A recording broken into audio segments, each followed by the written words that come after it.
Inilah gambaran rumah ideal dengan sanitasi yang dikelola aman. Sekitar 80% air yang kita konsumsi untuk kebutuhan sehari-hari akan berubah wujud menjadi air limbah, sehingga perlu dikelola dengan baik agar seluruh anggota keluarga terhindar dari risiko penularan beragam penyakit dan pencemaran lingkungan. Rangkaian sanitasi aman tidak hanya berhenti pada tangki septik atau subsistem penampungan setempat. Untuk sistem pengelolaan air limbah domestik setempat atau SPALDS perlu dilanjutkan dengan subsistem pengangkutan dan subsistem pengolahan lumpur tinja. Adapun untuk sistem pengelolaan air limbah domestik terpusat juga mencakup subsistem pelayanan, subsistem pengumpulan, dan subsistem pengolahan terpusat.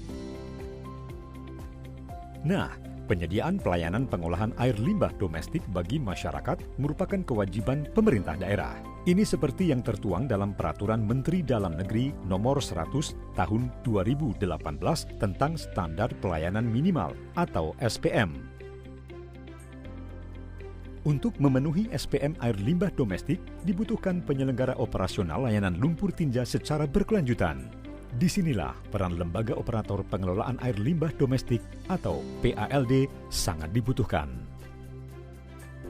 Kelembagaan operator air limbah domestik di daerah ini ada yang dikelola langsung oleh dinas, ada yang berbentuk unit pelaksana teknis daerah atau UPTD, Badan Layanan Umum Daerah atau BLUD, dan Badan Usaha Milik Daerah atau BUMD, berbentuk perusahaan daerah atau perusahaan umum daerah atau PD atau Perumda. Tapi saat ini dari 514 kabupaten atau kota di Indonesia, baru ada 103 operator untuk pengelolaan air limbah domestik yang terbentuk. Ini karena tidak semua daerah memiliki infrastruktur pengolahan atau IPLT maupun IPAL.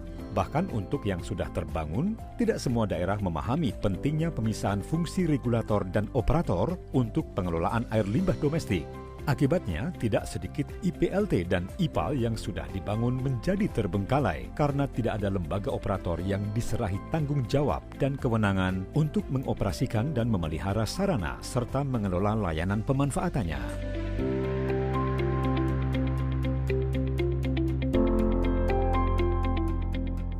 Lalu, bagaimana kondisi terkini operator PALD di daerah yang sudah terbentuk? Mengacu pada laporan kajian kelembagaan optimum pengelolaan air limbah domestik di daerah, telah diidentifikasi tantangan utama yang dihadapi operator PALD.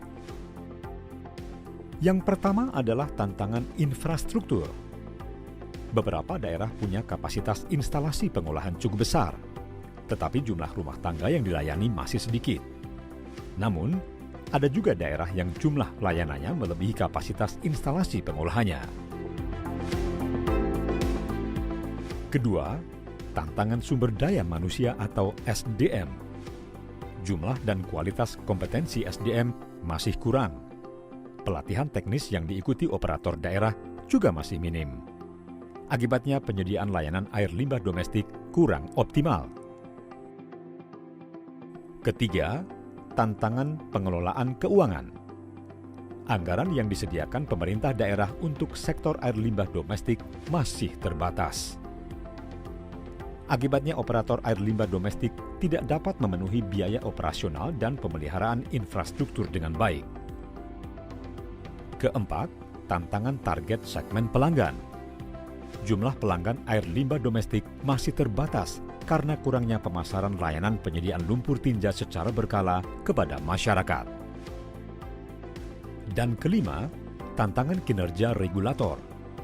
Ini antara lain belum tegasnya pemisahan fungsi regulator dan operator dalam pengelolaan air limbah domestik. Peraturan pendukung sektor air limbah domestik juga masih kurang. Ditambah lagi, koordinasi dengan organisasi perangkat daerah induk lebih dari satu. Nah, tantangan-tantangan inilah yang sangat mempengaruhi kinerja operator dalam memberikan pelayanan kepada masyarakat demi mewujudkan kelembagaan operator air limbah domestik yang handal.